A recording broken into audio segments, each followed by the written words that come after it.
তাই এখানে শৌনক ঋষি প্রশ্ন করছেন যে যে ভক্তি জাগলে আমার মধ্যে বিবেকই জাগবে, যে বিবেক জাগলে আমি ভগবানকে জানতে পারবো, বুঝতে পারবো, গুরু স্বয়ং গুরু শ্রীগুরুকে বুঝতে পারবো, সেই ভাব সে জানতে চাইছে এই ভক্তির মাধ্যমে। এবার কি হলো ভক্তি জ্ঞান। জ্ঞান কি? আমরা জ্ঞান জ্ঞান করি, কিন্তু জ্ঞানের কিন্তু অনেক রকম পর্যায় আছে। জাগতিক ক্ষেত্রে আমরা স্কুল কলেজ থেকে যে জ্ঞান লাভ করি তাকে বলে জড় জ্ঞান। এই জড় জ্ঞান দিয়ে আমাদের কি লাভ হয়? এই জড় জ্ঞান দিয়ে আমরা চালকলা উৎপাদন করতে পারি বা চালকলা কিনতে পারি। শ্রীরামকৃষ্ণ বলতেন, তোদের ওই চালকলা বিদ্যা দিয়ে ঈশ্বর পাওয়া যায় না। চালকলা বিদ্যা কোনটা?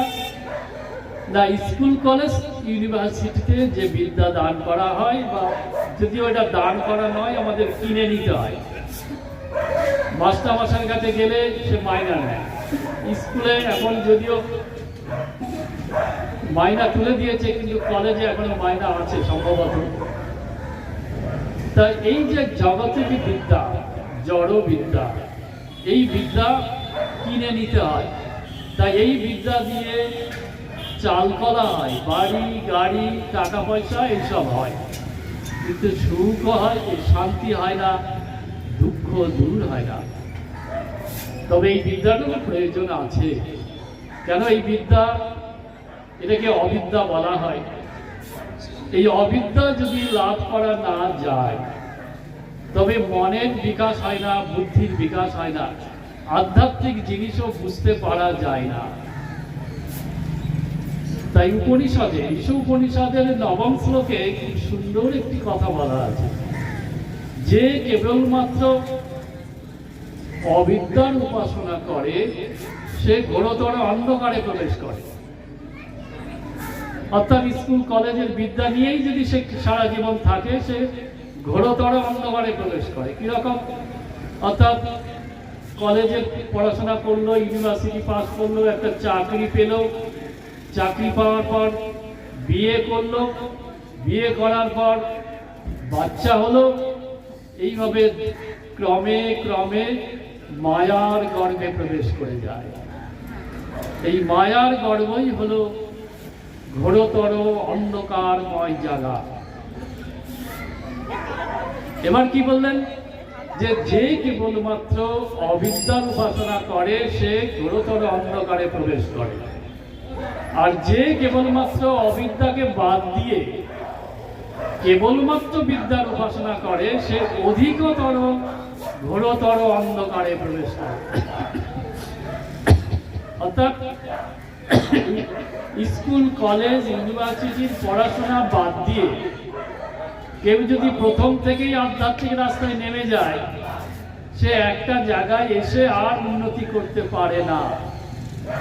তখন এমন একটা জায়গা হয়, না পারে ভগবানের দিকে আরো এগিয়ে যেতে, না পারে সংসারে এসে বিয়ে করবে, সংসার করবে, তাই করতে না যেও না তস্তও একটা কথা আমরা শুনি, সেই অবস্থা তার মধ্যে আসে। বলছে এইটা তার জীবনে অধিকতর ঘোরতর অন্ধকারময় অবস্থা। আমরা যে শিবলিঙ্গ দেখি না, এখানে শিবলিঙ্গের অর্থ রয়েছে। এরকম আমরা যে শিবলিঙ্গ দেখি, শিবলিঙ্গের প্রকৃত অর্থ ঠিকমতো আলোচিত হয় না। এই শিবলিঙ্গ খুব সুন্দর একটি আধ্যাত্মিক তত্ত্ব সমৃদ্ধ প্রতীক। শিবলিঙ্গকে অনেকে মনে করে হর পার্বতীর মিলন চিহ্ন, কিন্তু একদম না।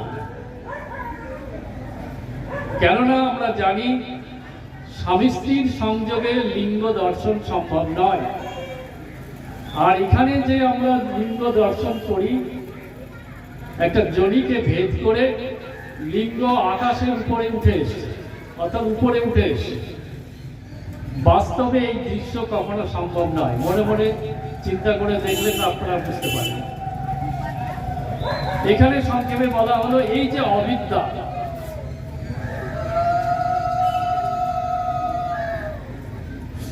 এই যে অবিদ্যা অর্থাৎ স্কুল, কলেজ, ইউনিভার্সিটি যার মাধ্যমে চালকলা উৎপাদন করা যায়, সেই অবিদ্যাই হলো যোনি। আর সেই যোনিকে ভেদ করে যে লিঙ্গ ঊর্ধ্বমুখী হয়, সেই লিঙ্গ হলো আধ্যাত্ম বিদ্যা, পড়া বিদ্যা, যে বিদ্যা লাভ করলে আমরা ঈশ্বরে পৌঁছাতে পারি। শিবলিঙ্গের মাথাটা বৃত্ত আকারে, মানে শূন্য আকারে, শূন্য রূপে শূন্যে মিশে গেছে। অর্থাৎ এই শিবলিঙ্গের আরেকটি অর্থ হলো, এই লিঙ্গ হলো প্রত্যেকের সূক্ষ্ম দেহ। এই সূক্ষ্ম দেহকে যে কোনো সাধক যখন অতিক্রম করে যায়, যে তখন সে মহাশূন্যে এসে উপস্থিত হয়। তা এই মহাশূন্যকে অতিক্রম করে চলে গেলে সে ব্রহ্মে এসে মিলন লাভ করে, মিলিত হয়। যাক, তাহলে কি দেখা যাচ্ছে? যে জ্ঞান, আমরা যে জ্ঞান স্কুল, কলেজ, ইউনিভার্সিটি থেকে লাভ করি তা হলো জড় জ্ঞান। এছাড়াও অনেকগুলি জ্ঞান রয়েছে। কি সত্য জ্ঞান ভূমিকা বলে জ্ঞানের 7টা পর্যায় আছে। কিরকম? প্রথমে জড় জ্ঞান, তারপর মায়া জ্ঞান। মায়া কাকে বলে? এই মায়া কাকে বলে আমাদের ভালো করে বোঝা দরকার। এই মায়া শব্দের অর্থ ঠিকমতো না বুঝলে আমরা মায়া থেকে বেরোতে পারবো না। মায়া থেকে বেরোনো মানে, মায়া থেকে বেরোনোর দরকার নেই। মায়ার একটা প্রভাব আছে, মায়ার প্রভাব থেকে আমাদের বেরোতে হবে। প্রভাবটা কি? একজন মা তার ছেলে বেশ বড় বয়স, মানে 30 বছর বয়স হয়ে গেছে, সে বাইরে গেছে কিছুক্ষণের জন্য, আধ ঘন্টা কি 1 ঘন্টার জন্য। তা মা তার কথা চিন্তা করতে করতে হোঁচট খাচ্ছে। এই হচ্ছে মায়ার প্রভাব। মায়ার প্রভাবটা আমাদের ত্যাগ করা দরকার। তার আগে বুঝতে হবে মায়া কাকে বলে। মায়া কথাটা এসছে দুটো শব্দ থেকে, দুটো বর্ণ থেকে, মা আর আ। মা মানে না, মানে নেতিবাচক, আর আ মানে হ্যাঁ বা অস্তিবাচক। অর্থাৎ কিরকম মায়ার ব্যাপারটা আমরা যদি দেখি, সারা দিনে আমাদের মন বা আমাদের জীবন কেমন যায়। কখনো আমরা ভালো থাকি, কখনো খারাপ থাকি, কখনো আমরা সুখে থাকি, কখনো দুঃখে থাকি, কখনো খেপে যাই, কখনো শান্ত থাকি। এই যে দুইয়ের ভাব, কখনো আহ মরে গেলাম, কখনো আহ জীবন কত সুন্দর। এই যে দুই ভাব, এই দুই ভাবই হচ্ছে মায়ার এলাকা। তাই মহাপুরুষগণ, ভগবান বা মুনি ঋষিরা বলছেন এই দুইয়ের উপরে ওঠো।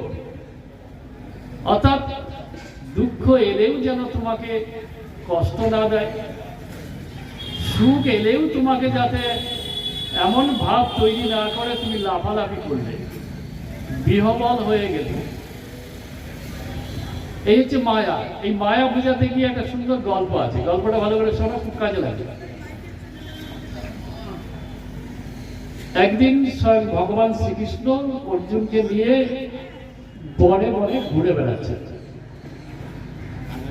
ঘুরতে ঘুরতে অনেকক্ষণ ঘোরা হয়ে যাওয়ার পর অর্জুন মহারাজ একটু ক্লান্তি অনুভব করছে। তখন ভগবানকে বলছেন, সখা চলো না আমরা একটু বিশ্রাম করি, অনেকক্ষণ তো হেঁটেছি, ক্লান্তি লাগছে, পা ব্যথা হয়ে গেছে। তখন উনি বললেন ঠিক আছে, ওই চলো এই বট গাছের তলায় বসে যায়। তা দুইজনে একটা বট গাছের তলায় বসে আছে। ঠিক ওই সময় অর্জুন মহারাজ একটা কথা শুনতে পাচ্ছে, কথাটা ঠিক মতো বুঝতে পারছে না প্রথমে। কিরকম, যেমন কোথাও বাজার বসলে দূর থেকে কে কি বলছে বোঝা যায় না, কিন্তু একটা গো গো শব্দ হয়। ঠিক ওই রকম অর্জুন কিছু একটা শুনতে পাচ্ছে, কিন্তু কি কথা সেটা বুঝতে পারছে না। তারপরে খুব কান খাড়া করে শুনেছে, শোনার পর বুঝতে পারলো যে কথাটা হলো এইরকম, আহ হাই হাই, আহ হাই হাই, এরকম করছে। এরপরেও বুঝতে পারছে না যে কিরকম শব্দ, এরকম দুরকম শব্দ করছে কেন, কে করছে, কোথা থেকে করছে। প্রথমে নিজে নিজে বোঝার চেষ্টা করেছে নিজের বুদ্ধি দিয়ে। কেন আমরা যখনই কোনো কাজ আমাদের সামনে আসে, কোনো সমস্যা আছে, আমরা নিজের বুদ্ধি খাটিয়ে বোঝার চেষ্টা করি। যখন পারি না তখন আরেকজনের সাহায্য করি। অর্থাৎ আমাদের অহংকার যখন কমে যায়, যতক্ষণ অহংকার থাকে ততক্ষণ আমরা সাহায্য নিই না কার। যখন অহংকার কমে যায় তখন আমরা যে আমাদের থেকে যে বেশি জ্ঞানী তার সাহায্য নিই। ঠিক তেমনি অর্জুন মহারাজ স্বয়ং ভগবান শ্রীকৃষ্ণকে বলছেন, সখা আমি একটা শব্দ শুনতে পাচ্ছি, এই শব্দটা কি, কোথা থেকে আসছে একটু বলবে? তুমি তো সব জানো, তোমার জানার বাইরে তো কিছু নেই, তুমি তো সবই দেখতে পাও, তোমার দৃষ্টির বাইরে তো কিছু নেই। তখন বলছে শুনবে? বলে হ্যাঁ। বলে ওই সামনে আর একটা বট গাছ দেখছো, ওই বট গাছ তলায় যাও, তোমার সমস্ত প্রশ্নের উত্তর পেয়ে যাবে। এবার অর্জুন মহারাজ ধীরে ধীরে ওই সামনের বট গাছটির তলায় এসেছেন। এসে দেখে ওখানে একটা পাত কুয়ো আছে। সেই পাত কুয়োর নিচের দিকে তাকিয়ে দেখে একটা লোক বট গাছের একটা ডাল থেকে একটা ঝুড়ি নেমে গেছে তলা পর্যন্ত, ওই ঝুড়িটা ধরে ঝুলছে। আর যেখানে ঝুড়িটা ধরে আছে দুই হাত দিয়ে, তার ঠিক উপরে একটা বড় মৌচাক। ও কি করছে, মাঝে মাঝে মধু খাচ্ছে আর ভাবছে আহ মানে জীবন কত মধুর। আর মাঝে মাঝে যখন মৌমাছিরা এসে হুল ফুটিয়ে দিচ্ছে তখন হাই হাই করে তাড়াতে চাইছে। এবার উপরের দিকে তাকিয়ে দেখে ঝুড়িটা যেখানে যুক্ত ডালে তার একটু ঠিক নিচে দুটো বড় বড় ইঁদুর, একটা কালো রঙের একটা সাদা রঙের, কুট কুট কুট করে ওই ইঁদুর ঝুড়িটার অর্ধেক কেটে ফেলেছে। নিচের দিকে তাকিয়ে দেখে, মানে একদম ঝুড়ি ওই কূপের নিচের দিকে তাকিয়ে দেখে একটা বিষধর বিরাট একটা সাপ ফনা তুলে একবার এদিক করছে আর ফোঁস ফোঁস করছে। এইরকম একটা দৃশ্য দেখে অর্জুন ভয় পেয়ে গেছে। তখন ভাবছে বাবা এই ব্যক্তি তো মহা বিপদের মধ্যে রয়েছে। তো তাড়াতাড়ি ছুটে আবার ভগবানের কাছে এসে ঝাঁপ করে বসে পড়েছে পাশে। তখন ভগবান বলছে কি হয়েছে তোমার, তুমি এইভাবে উদ্বিগ্ন চিত্তে এখানে এসে বসে পড়লে? বলে সখা ওখানে দেখলাম একজন মানুষ মহা বিপদের মধ্যে রয়েছে।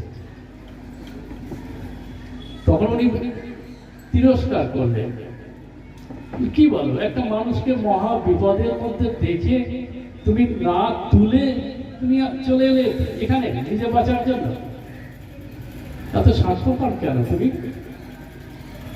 যাও ওকে তুলে নিয়ে এসো। তখন ও আবার গেছে, গিয়ে একটা শুকনো ডাল পড়েছিল সেই ডাল নিয়েছে, গাছের ডাল নিয়ে ওর কাছে গিয়ে বলছে, ডালটা ঝুলিয়ে দিয়েছে, বলছে শোনো শোনো, তুমি কিন্তু মহা বিপদের মধ্যে আছো।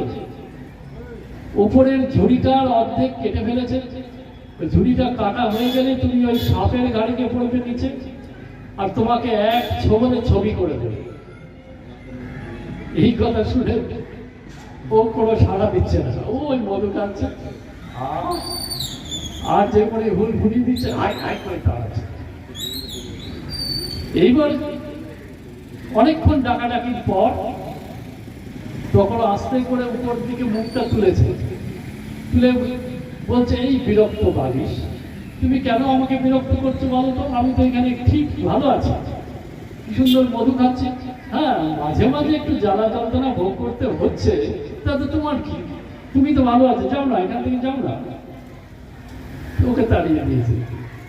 এবার অর্জুন মহারাজ আমার ভগবানের কাছে এসে আবার বসেছে শান্ত হয়ে বলছে, ভগবান পারলাম না। বলে, পারলে না? তুমি এত বড় বীর, তুমি স্বর্গমর্ত পাতাল জয় করেছো, শিবের কাছ থেকে পাশুপদ অস্ত্র পেয়েছো, গান্ডীব আছে তোমার, আর তুমি একটা মানুষকে ওই কূপের ভিতর থেকে তুলে আনতে পারলে না? এটা আবার কেমন? বলছে, না পারলাম না। তুমি আমাকে এইটা বোঝাও দেখি, ও কোন সুখে ওই কূপের মধ্যে ওইভাবে পড়ে আছে, আর এই টোটাল ব্যাপারটার মানেই বা কি? তোমার সড়ক খুব সুন্দর লাগবে মানেটা।